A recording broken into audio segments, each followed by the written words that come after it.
आज हम लोग त्रिकोणमिति के कुछ सूत्रों को समझेंगे। जैसे त्रिकोणमिति में एक समकोण त्रिभुज हम लोग लेंगे। इस त्रिभुज का नाम रख रहे हैं हम लोग ए बी और सी। ए बी और सी। तो अब हम लोग समझेंगे इसमें से कौन लंब होता है, कौन आधार होता है और कौन कर्ण होता है। तो यहाँ पे जो होता है एंगल वो 90 डिग्री का बनता है, 90 अंश का। तो जो इसके सामने की भुजा होती है वो कर्ण होती है। समकोण त्रिभुज में जो 90 अंश के सामने की भुजा होती है वो कर्ण होती है। बाकी दो भुजा बच गए तो ये दोनों कभी लंब हो जाते हैं तो कभी आधार हो जाते हैं। अगर हम लोग यहाँ पे कोण सी लेंगे तो कोण सी के सामने की जो भुजा है ए बी, तो ए बी भुजा को हम लोग लंब बोलेंगे, ए भुजा को लंब बोलेंगे। और जो नीचे की भुजा है उसको हम लोग आधार बोलेंगे। तो ये जो लंब और आधार है बदलते रहते हैं। और हम लोग ए को लेंगे तो ए के सामने ये वाला लंब हो जाएगा और ये वाला आधार हो जाएगा। और सी को हम लोग लेंगे तो सी के सामने ये है लंब और ये वाला है आधार। लेकिन कर्ण फिक्स है, 90 अंश को जो सामने की भुजा होती है वो कर्ण होती है। और एक बात, जो समकोण त्रिभुज होता है उसमें सबसे बड़ी भुजा कर्ण ही होती है, सबसे बड़ी भुजा कर्ण होती है। तो इस प्रकार 90 अंश को सामने की भुजा फिक्स है, कर्ण ही होगी। और जो कोण हम लोग लेंगे इसके सामने की भुजा लंब और ये नीचे वाली भुजा हो गई आधार। अब साइन थीटा का सूत्र होता है लंब बटा में कर्ण। फिर कास थीटा का होता है आधार बटा में कर्ण। और तीसरा है टैन थीटा। तो टैन थीटा का होता है लंब बटा में आधार। ये है मेन सूत्र। साइन का हो गया लंब बटा में कर्ण, कास का हो गया आधार बटा में कर्ण और टैन का हो गया लंब बटा में आधार। इसके बाद साइन का अपोजिट होता है कोसेक थीटा। तो कोसेक थीटा का होता है साइन का अपोजिट। सूत्र है साइन का अपोजिट है कोसेक थीटा। कोसेक थीटा का सूत्र होता है कर्ण बटा में लंब, कर्ण बटा में लंब। उसके बाद कॉस का अपोजिट हो गया सेक थीटा। तो सेक थीटा का सूत्र होता है कर्ण बटा में आधार। जो कास का मान होता है सेक का मान उसका अपोजिट हो जाता है। टैन का मान लंब बटा आधार है तो काट इसका अपोजिट होता है, यानी काट थीटा का मान हो जाता है आधार बटा में लंब, आधार बटा में लंब। तो हम लोगों को केवल 3 सूत्र याद करने हैं, साइन, कास और टैन।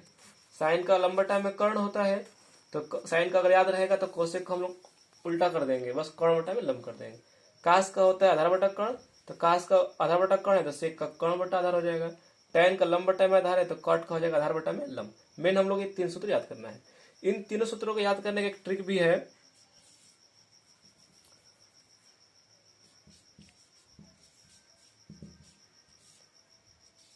लाल बटा में का, लाल बटा में का। तो लाल बटा में का जो है इससे हम लोग कैसे सूत्र बनाते हैं। अगर हम लोग को साइन का सूत्र लिखना हो तो साइन का लिखना हो तो केवल पहला लिख देंगे हम लोग, इसके ऊपर लंब बटा में कर्ण होता है। एल बटा में के का मतलब एल बटा के, यानी कि लंब बटा में कर्ण, लंब बटा में कर्ण, एल बटा के का मतलब। कास का लिखना हो तो दूसरा हो जाएगा ए बटा के, यानी कि आधार बटा में कर्ण, आधार बटा में कर्ण। और टैन का लिखना हो तो इसका थर्ड पॉइंट एल बटा ए, एल बटा में ए, एल बटा में ए यानी कि लंब बटा में आधार,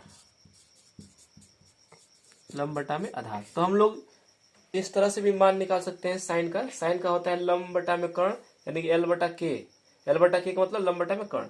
कास का निकालना हो तो ए बटा के, आधार बटा में कर्ण। और टैन का निकालना हो तो एल बटा ए, यानी कि लंब बटा में आधार। तो लाल बटा में कास से हम लोग भी साइन, कास और टैन का मान निकाल सकते हैं। और बाकी ये तीनों का मान तो इसका अपोजिट हो जाएगा। इसके बाद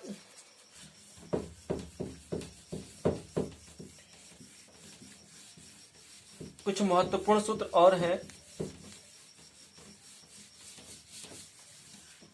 जैसे कि sine square theta plus cos square theta, इसका मान होता है 1।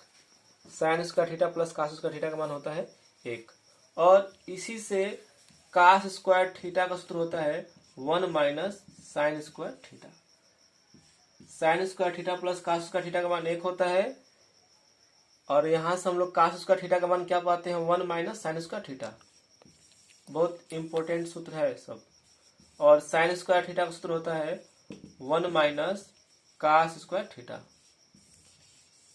इसी सूत्र से सबका निर्माण हुआ है। Sine square theta plus cos square theta का मान 1 होता है। अब यहां से केवल कास स्क्वायर थीटा का मान निकालना हो तो 1 माइनस साइन स्क्वायर चला गया माइनस साइन स्क्वायर थीटा। केवल कास साइन स्क्वायर का मान निकालना हो तो 1 माइनस कास उधर चला गया 1 माइनस कास स्क्वायर थीटा। बहुत महत्वपूर्ण सूत्र है। इस पर सवाल दे देता है हम लोगों को।